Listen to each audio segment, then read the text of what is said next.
प्रथमतः मी सर्व पंढरपूरकरांचं, तमाम मायबाप जनतेचं मनापासून आभार व्यक्त करते की तुमच्या सगळ्यांच्या सहकार्यानं, तुमच्या सर्वांच्या आशीर्वादानं आणि तुमच्या सर्वांचा माझ्यावर जो आमच्या सर्व तीर्थक्षेत्र विकास आघाडीच्या वरती जो विश्वास होता त्याच्यामुळे आज आम्ही इथं आहोत. प्रथमतः मी सर्व पंढरपूरकरांचा आभार व्यक्त करते. काय आव्हान आहे तुम्ही नगराध्यक्ष म्हणून पदभार स्वीकारलेला आहे, पंढरपूरच्या समस्या तुम्हाला माहिती कोणत्या सुरुवात कुठून करणार?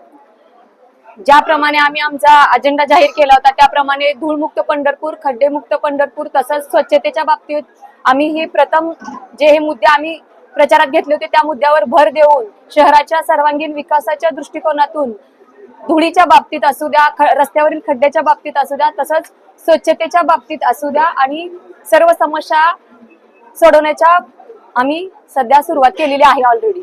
तुमच्या आघाडीचे नगरसेवकांची संख्या कमी आहे, काय चॅलेंज वाटते का, काय आव्हान वाटते काम करण्यात? नाही, मला आव्हान वगैरे काही वाटत नाही, कारण मी माझ्या विजयाच्या त्याच दिवशी सांगितलेलं आहे की माझे तर माझे आहेत, समोरून आलेले सुद्धा आपलेच आहेत. सर्वांना सामावून घेऊन शहराच्या विकासासाठी, इथल्या लोकांच्या सर्वांगीण विकासासाठी आम्ही काम करणार आहोत. कुठलाही गट तट पक्ष पार्टी बाजूला ठेवून लोकांच्या समस्या ज्या आहेत त्या सोडवण्याच्या प्रयत्नातून आपल्या शहराच्या, आपल्या तालुक्याच्या सर्वांगीण विकासाच्या दृष्टिकोनातून काम करत असताना माझ्याकडून कोणाच्याही बाबतीत कसलाही दुजाभाव होणार नाही. प्रत्येक नागरिकापर्यंत पोहोचून, सर्वसामान्य जनतेपर्यंत पोहोचून त्यांच्या ज्या समस्या आहेत, त्या ज्या अडीअडचणी आहेत त्या सोडवण्याच्या प्रयत्नात मी करत असताना माझ्यासोबत सर्वच्या सर्व 36 जण असतील असा शब्द आहे. नाही, आता तर तसं काही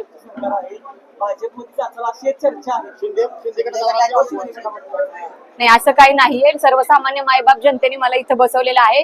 सर्वसामान्य मायबाप जनतेला विचारात घेऊन येणाऱ्या काळामध्ये जो काही निर्णय असेल तो त्यांच्या विश्वासाला घेऊनच करणार आहोत. सध्या तर असं काही आमचं हे नाहीये.